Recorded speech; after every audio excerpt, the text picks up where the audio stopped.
Kapal penyelamat di atas bukit. Di sebuah lembaran sejarah yang sangat jauh, beribu-ribu tahun sebelum peradaban modern mengenal teknologi, hiduplah seorang pria yang memiliki kemuliaan hati luar biasa. Ia adalah Nabi Nuh.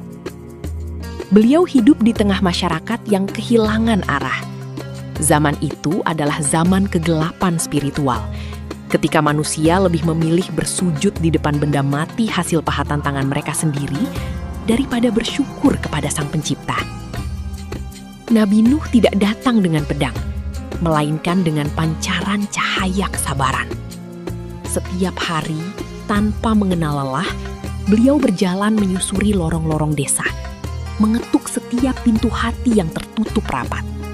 Wahai kaumku, berhentilah menyiksa diri kalian dengan menyembah batu-batu ini. Mari kembali menyembah Allah yang Maha Pengasih. Ucapnya dengan suara yang begitu lembut namun berwibawa. Namun, dunia seringkali kejam terhadap kebenaran. Bukan sambutan hangat yang beliau terima, melainkan caci maki. Orang-orang menutup telinga mereka dengan jari, menutupi wajah mereka dengan pakaian, agar tidak melihat wajah sang nabi. Yang paling menyayat hati adalah kondisi di dalam rumahnya sendiri. Kan'an, putra kandung yang sangat ia sayangi dan ia harapkan menjadi penerus dakwahnya, justru memilih berdiri di barisan terdepan orang-orang yang sombong. Kan'an tumbuh menjadi pemuda yang keras kepala, memandang remeh setiap kata yang keluar dari lisan ayahnya. Untunglah 3 anak Nabi Nuh yang lain, yaitu Sam, Ham, dan Yafits, masih beriman dan mendukung ayahnya. Kelak, Sam akan menurunkan bangsa-bangsa Timur Tengah, Ham bangsa-bangsa Afrika, dan Yafits sebagai leluhur bangsa-bangsa di Asia Timur dan Eropa. Ketika keangkuhan manusia sudah melampaui batas, Allah menurunkan sebuah perintah yang tak terbayangkan oleh akal manusia saat itu. Sebuah perintah yang akan menjadi standar pertama dalam dunia teknik sipil dan perkapalan. Allah memerintahkan Nabi Nuh untuk membangun sebuah bahtera raksasa. Ini bukanlah kapal biasa. Ini adalah sebuah mahakarya arsitektur pertama di dunia yang dibangun di bawah bimbingan langsung dari langit. Nabi Nuh mulai merancang sebuah sistem manajemen ruang yang sangat canggih dan teratur, membaginya menjadi 3 lantai utama. Lantai dasar dipersiapkan dengan ventilasi dan sanitasi sederhana untuk menampung ribuan pasang hewan dari seluruh penjuru bumi. Nabi Nuh memastikan bahwa setiap makhluk, sekecil apapun, memiliki tempat untuk bertahan hidup. Lantai kedua berfungsi sebagai pusat logistik dan gudang ketahanan pangan. Di sini, segala jenis biji-bijian, buah-buahan kering, dan air bersih disimpan dalam jumlah besar untuk mencukupi kebutuhan seluruh penumpang dalam waktu yang tidak ditentukan. Lantai teratas didesain khusus untuk tempat tinggal manusia, para pengikut Nabi Nuh yang beriman, serta tempat bagi sang nabi untuk terus memimpin doa dan koordinasi selama perjalanan. Teknologi konstruksinya pun sangat revolusioner. Kayu-kayu kokoh disusun menggunakan teknik busur atau curved frame untuk menahan tekanan air yang dahsyat. Lebih luar biasa lagi, Nabi Nuh menggunakan aspal panas untuk melapisi setiap selak kayu. Inilah penggunaan teknologi waterproof atau pelapis kedap air pertama dalam sejarah manusia, memastikan bahwa tidak ada satu tetes air pun yang mampu merembes masuk ke dalam kapal, seberat apapun beban yang diangkutnya.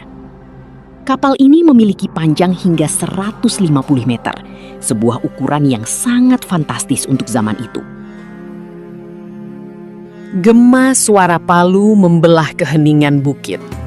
Tok, tok, tok. Nabi Nuh beserta para pengikutnya yang berjumlah sedikit bekerja siang dan malam di bawah terik matahari. Namun, ada satu hal yang membuat kaumnya merasa punya bahan tertawaan baru. Nabi Nuh membangun kapal raksasa itu di atas bukit yang tinggi. jauh dari pesisir pantai maupun aliran sungai. Lihatlah si Nuh, apakah dia sudah kehilangan akal? Teriak seorang pemuka kaum sambil tertawa hingga memegang perutnya. Dia ingin berlayar di atas pasir. Mungkin dia menunggu kapal ini bisa terbang ke langit. Ejekan demi ejekan terus menghujani Nabi Nuh. Namun, pria mulia itu hanya tersenyum tenang. Ketenangan yang muncul dari keyakinan mutlak bahwa janji Allah tidak pernah meleset. Sambil terus mengusapkan aspal pada lambung kapal, Nabi Nuh tetap memanggil mereka dengan penuh kasih. Wahai teman-temanku, naiklah ke kapal ini. Belum terlambat untuk ikut. Sebentar lagi banjir besar akan datang. Namun, orang-orang itu justru lari menjauh sambil menutup telinga, menganggap peringatan itu hanyalah dongeng belaka. Tiba-tiba, alam seolah-olah mengamuk. Langit yang biasanya cerah kini terbelah oleh kilatan petir yang menyilaukan mata. Hujan turun bukan lagi sebagai tetesan, melainkan seperti tumpahan air raksasa dari langit. Di saat yang sama, bumi pun menunjukkan kekuasaannya. Mata air memancar dari setiap celah tanah, bahkan dari tungku-tungku masak di dalam rumah. Banjir besar yang dijanjikan telah tiba. Dalam sekejap, lembah-lembah mulai tergenang. Nabi Nuh dengan sigap memberikan instruksi terakhir. Masuklah dengan menyebut nama Allah. Perintah ini diikuti dengan pemandangan yang menakjubkan. Hewan-hewan berdatangan secara berpasangan, dipandu oleh insting yang diberikan Tuhan. Ayam, kucing, sapi, hingga gajah masuk ke lantai dasar dengan tertib. Para orang beriman segera naik ke lantai atas, membawa harapan bagi masa depan manusia. Pintu kapal pun ditutup rapat, terlindungi oleh lapisan aspal yang kuat. Bahtera raksasa itu mulai terangkat dari bukit, mengapung di atas air yang kini telah menutupi seluruh rumah dan pepohonan. Di tengah guncangan ombak yang dahsyat, mata Nabi Nuh tertuju pada satu titik. Di sana, di atas sebuah bukit yang mulai tenggelam, terlihat Kan'an, putra kandungnya. Dengan suara yang bergetar menahan tangis dan kasih sayang seorang ayah, Nabi Nuh berteriak sekuat tenaga mengalahkan suara badai. Nak, Kan'an anakku, naiklah ke kapal bersama ayah. Tidak ada tempat berlindung hari ini kecuali di atas kapal ini bersama orang-orang yang beriman. Namun kesombongan telah membutakan mata hati Kan'an. Ia memandang remeh kekuatan alam. Tidak ayah, aku akan memanjat gunung yang lebih tinggi itu. Gunung itu akan melindungiku dari air. Teriaknya dengan angkuh. Tak lama setelah kata-kata itu terucap, sebuah gelombang besar setinggi gunung datang menerjang. Dalam sekejap, sosok Kan'an menghilang di telan kegelapan air. Nabi Nuh tertunduk lesu. Air matanya jatuh bersatu dengan air hujan. Ia harus merelakan putranya yang memilih binasa karena kesombongan. Setelah berbulan-bulan terombang-ambing di atas lautan tanpa tepi, badai akhirnya mereda. Allah memerintahkan bumi untuk menelan airnya dan langit untuk menghentikan hujannya. Bahtera yang kuat itu akhirnya berlabuh dengan selamat di puncak Gunung Judi. Pintu kapal dibuka. Udara segar yang bersih menyambut para penyintas. Hewan-hewan keluar dengan gembira, berlarian menuju daratan baru yang masih basah.